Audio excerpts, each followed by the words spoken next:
महाराष्ट्रात पेटलेल्या मराठा आंदोलनाची धग आज पुन्हा एकदा संसदेत सुद्धा पाहायला मिळाली। राष्ट्रवादीच्या खासदार सुप्रिया सुळे आणि इतर त्यांच्या सहकाऱ्यांनी हा मुद्दा पुन्हा एकदा संसदेत मांडला। खासदार धनंजय महाडिक आता आपल्यासोबत आहेत। महाडिक साहेब, काय नेमकं आज झालं संसदेत, कशा पद्धतीने हा विषय मांडला गेला? नाही पहा, महाराष्ट्रात आंदोलन खूप मोठ्या प्रमाणात पेटलेलं आहे। मोठ्या प्रमाणात हिंसा सुरू झालेली आहे। 2-3 लोकांनी आता परत आपल्या जीवन संपवण्याचं काम यामध्ये केलेलं आहे। म्हणजे हे आपलं आयुष्य संपवणं ही सोपी गोष्ट नाही आहे। काय एवढ्या मोठ्या प्रमाणात लोक ही मागणी करतायत आणि कोण स्वतःचा जीव कशासाठी देतं याच्या बाबतीत कुठंतरी सिरियसनेस अजून आलेला दिसत नाही। आणि म्हणून संबंध महाराष्ट्रभर आज तुम्ही बघितलं असेल, मुंबईमध्ये, ठाण्यामध्ये तिकडं जाळपोळ झाली, बसेस फोडल्या गेल्या।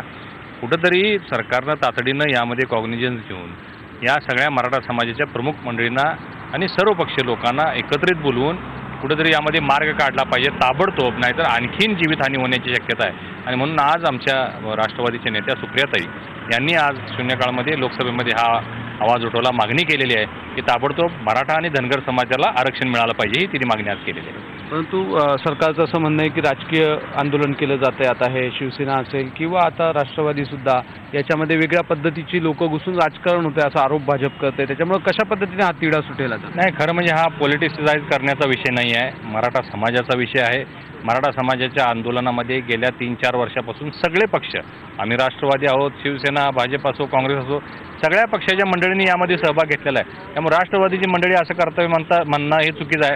हे थोडीशी आपली स्वतःची असमर्थता लपवायचं काम त्यांचं चाललं आहे आणि त्यांना हे कुठंतरी कंट्रोल होत नाही, म्हणून कुणावर तरी खापर फोडायचं असं चाललं आहे असं मला वाटतं। सुप्रियाताई किंवा पवारसाहेबांनी या संदर्भात काही मुख्यमंत्र्यांशी चर्चा केली?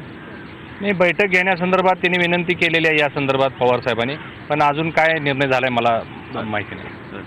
मुख्यमंत्री किंवा भाजप आपलं अपयश जे आहे ते इतरांच्या माथी मारू पाहतंय असा राष्ट्रवादीचा आरोप आहे आणि यासाठी हा प्रश्न सुटावा, हे आंदोलन हिंसक होऊ नये आणि राज्यात शांतता नांदावी यासाठी मुख्यमंत्र्यांनी पुढाकार घेऊन एक सर्वपक्षीय बैठक बोलवावी अशा पद्धतीची मागणी आता राष्ट्रवादीने सुद्धा केली आहे।